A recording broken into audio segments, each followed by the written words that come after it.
एहसन असलम जो body building में gold medal जीत कर लाए हैं पाकिस्तान की तारीख में पहली बार। It's a proud moment for me. Thailand में था, जैसे ही मेरा बैग खोला उसके ऊपर मेडल थे तो उन्होंने मेरी चेकिंग नहीं की और उन्होंने मेरे लिए क्लैपिंग स्टार्ट कर दी वहां के एयरपोर्ट के ऊपर। पाकिस्तान का भी बता देता हूँ, कस्टम ऑफिसर और वो लोग क्या मुझे बात बोलते हैं, गोल्ड मेडल जीत के लिए आया है, साढ़े स्थान की था। गोल्ड मेडल पाकिस्तान अपने मुल्क के लिए पूरी दुनिया में यूएसए के बड़े बड़े बॉडी बिल्डर्स आए हुए थे, वहां पे नाम रोशन करना और गोल्ड मेडल जीत कर लाना कितना बड़ा एजाज समझते हैं खुद के लिए। It's a proud moment for मी। प्यार करने वाले लोग जो हैं, ठीक है, वो सपोर्ट करते हैं, आपको अच्छे से मिलना शुरू कर देते हैं। पहले की शख्सियत में और अब की शख्सियत में ऑब्वियसली थोड़ा सा फर्क तो आया है। सपोर्ट किया किसी ने, पैसा कहाँ से आया, लगाया कैसे है, क्योंकि बॉडी बिल्डर्स को फाइनेंशियल सपोर्ट प्रॉपर तरीके से मिलती नहीं है। सर फाइनेंशियल सपोर्ट तो किसी की भी नहीं थी, ना ही कोई स्पॉन्सर था। हालांकि वहाँ पे जितने लोग आए हुए थे, जितने भी मेरे कॉम्पिटिटर थे वहाँ पर, वो पूरी दुनिया से जो है वो कोई ना कोई स्पॉन्सर इकट्ठा किया हुआ था उन्होंने, और वहाँ पे वो स्पोर्ट मतलब अपने उस पे जो भी जिस तरह भी उनके मामला थे चल रहे थे। लेकिन अनफॉर्चुनेटली हम पाकिस्तान में रहते हैं और स्टिल अभी तक मेरे पास कोई स्पॉन्सर है नहीं, ठीक है। तो अभी तक जो है अपनी मदद आपके तहत ही वहाँ तक पहुँचा हूँ। ना ही गवर्नमेंट की कोई सपोर्ट रही है, ना ही कोई पैसा अभी तक लगा चुके हैं। सर खाली जाने आने का खर्चा ही जो है, और वहाँ पे मेरा 10 से 12 दिन का सिर्फ स्टे था, और मैंने बड़ा मामूली सा मतलब कि हल्का फुल्का वहाँ पे जो भी खाना पीना करा है, तो वो 12-13 लाख रुपया तो सिर्फ इन चीज़ों का लग जाता है। उसके बाद जो आपकी डाइट है, कंपटीशन की फीसेस हैं, मैं रिक्वेस्ट मतलब ये तो नहीं करता हूँ कि आप हमारी डाइट का और सारी चीज़ों का अखराजात उठाओ, लेकिन स्पॉन्सर से अगर कोई आगे बढ़ना चाहता तो मैं एटलीस्ट स्पॉन्सर से ये ज़रूर कहूँगा कि आप आगे आएँ, ठीक है। एटलीस्ट कोई टिकट या वीज़ा ही स्पॉन्सर कर दें तो हमारे थोड़े से अखराजात जो है वो कम हो, और जहाँ पर हम मुल्क में एक दफ़ा ये चीज़ कारनामा सर अंजाम दे रहे हैं, ठीक है, हम मुल्क में ये काम जो है वो साल में 2 या 3 दफ़ा कर सकते हैं, और जहाँ ओलंपिया तक पहुँचने के लिए हमें 2 या 3 साल लग रहे हैं, 4 साल लग रहे हैं, वहाँ पे हम 1 साल में भी क्वालिफाई कर सकते हैं। अच्छा, IFBB जो ये इवेंट है यूएसए में होता है, इसमें मैं जानना चाहूँगा कि पूरी दुनिया से बॉडी बिल्डर्स आए थे, कॉन्फिडेंस लो हुआ कि यार पूरी दुनिया में मुकाबला है तो मैं कहीं कम ना रह जाऊँ, पीछे ना रह जाऊँ, और फिर वहाँ पे गोल्ड मेडल जीता, तब माहौल कैसा हो गया? सर पहली चीज़ तो ये डर था, खौफ था।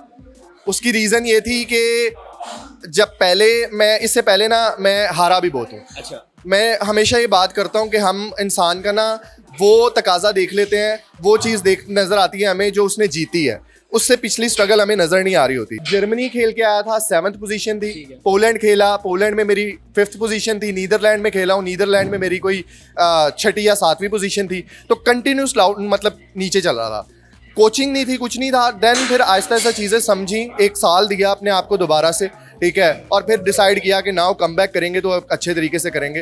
डर, खौफ, इमोशनल मूवमेंट्स, सब मिक्स फीलिंग थी। अच्छा, ठीक है। अच्छा, मैं जानना चाहूँगा कि इस तरह की खूबसूरत बॉडी बनाने के लिए, बड़े मुकाबले में जाने के लिए, गोल्ड मेडल जीतने के लिए क्या चीज़ें इस्तेमाल करना पड़ती हैं, डाइट क्या लेनी पड़ती है और क्या रूटीन सेट करनी पड़ती है? सर प्रोफेशनल बॉडी बिल्डिंग तो हमेशा पूरा साल जो है वो डाइटिंग पे ही रहता है, ठीक है। हमारी डाइट बहुत कम्प्लेक्स है और समटाइम मैं तो खुद भी तंग आ जाता हूँ, ठीक है। तो बिकॉज इसके अंदर ना मतलब मैं खेलता हूँ मैन फिजिक कैटेगरी, इसके अंदर कैटेगरीज आ जाती हैं। तो मैन फिजिक के अंदर ना एक मतलब कि आपको एक छोटा स्ट्रक्चर रखना होता है, छोटी वेस्ट रखनी होती है, ठीक है, और आपका जो बॉडी स्ट्रक्चर है वो ह्यूज नहीं होता इसके अंदर, मतलब कि खूबसूरत जिस्म के साथ आप वहाँ पे रिप्रेजेंट कर रहे हो। अच्छा, और वेट कैटेगरी क्या होती है ये जो IFBB के में जो इवेंट होता है? सर 3 तरह के यहाँ पे कंपटीशन होते हैं। ओपन बॉडी बिल्डिंग जिसके अंदर आप बहुत बड़े बॉडी बिल्डर्स देखते हैं।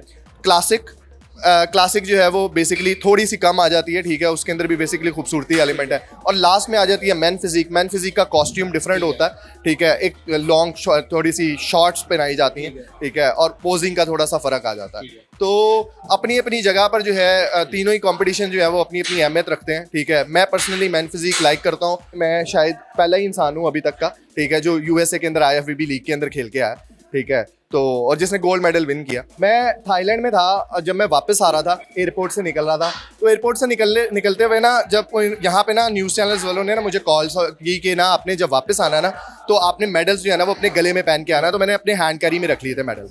तो मैं जब वहाँ से निकल रहा था तो उन्होंने बेसिकली जैसे ही मेरा बैग खोला है ना, ठीक है, उसके ऊपर मेडल थे, तो उन्होंने मेरी चेकिंग नहीं की और उन्होंने मेरे लिए क्लैपिंग स्टार्ट कर दी वहाँ के एयरपोर्ट के ऊपर, ठीक है। और उन्होंने कहा सर आप जाएं, नो कोई मतलब नहीं है, रिस्पेक्ट दी, ठीक है। सेम लाइक जब मैं अमेरिका के अंदर गया तो बहुत सख्ती होती है सर वहाँ पे, जब आप एंटर कर रहे होते हो, इंस्पेक्शन होती है बहुत ज़्यादा। एंड आई वॉज वेरी मतलब लिटरली मैं शॉक था कि मेरे आगे वाले लोगों की वो 5-5 मिनट जो है वो उनके इंटरव्यू क्लियर कर रहे थे। अब जस्ट लाइक मैं वहाँ पे गया हूँ, ठीक है, उन्होंने मेरे से कुछ नहीं पूछा, उन्होंने सिर्फ मेरे से पूछा है कि आप यू आर एथलीट, ठीक है, आप एक एथलीट हो? मैंने कहा यस। क्या स्पोर्ट्स खेलते हो? मैंने कहा body building man physique player हूँ मैं, ठीक है। उन्होंने कहा सर स्टैंड स्ट्रेट, ठीक है, मतलब उन्होंने पिक्चर लिया, उन्होंने मुझसे कहा congratulation, welcome to America and you can go. अब बस लिटरली क्या यार, इससे ज़्यादा रिस्पेक्ट का एलिमेंट क्या होगा कि यार एक स्पोर्ट्समैन को वो लाइनों में खड़ा नहीं होने देते, ठीक है, उनसे कुछ सवालात नहीं ऑनर पूछते। करते हैं। और अब मैं आपको पाकिस्तान का भी बता देता हूँ, और खुदारा हुकूमत, ठीक है, अपने एटलीस्ट आप चले हमारे लिए कुछ कर नहीं ना सकते, ठीक है, तो अपने इदारों को ठीक कर लें, ठीक है।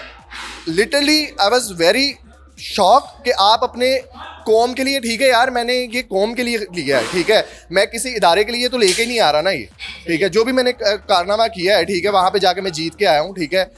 आपने ना तो मुझे कभी सपोर्ट किया, ठीक है, ना मैंने लेकिन चले अवाम के लिए तो है ना, मेरे लिए मेरी अवाम तो प्यारी है ना, ठीक है। मैं जब वापस आ रहा हूँ, ठीक है, कस्टम ऑफिसर और वो लोग क्या मुझे बात बोलते हैं, गोल्ड मेडल जीत के ले आया है, साढ़े उत्ते स्थान कीता, ठीक है। लाइक यार आप ये रिस्पेक्ट करते हो एक बंदे की, ठीक है, आपके पैसों से थोड़ी गया हूँ यार वहाँ पर, ठीक है। तो तकलीफ होती है। हाँ, तकलीफ होती है सर, बहुत तकलीफ होती है, ठीक है। हमारी अवाम बहुत अच्छी है, अवाम बहुत प्यार करने वाली है, लेकिन कुछ लोग हैं हुकूमत नहीं करती। नहीं करती सर।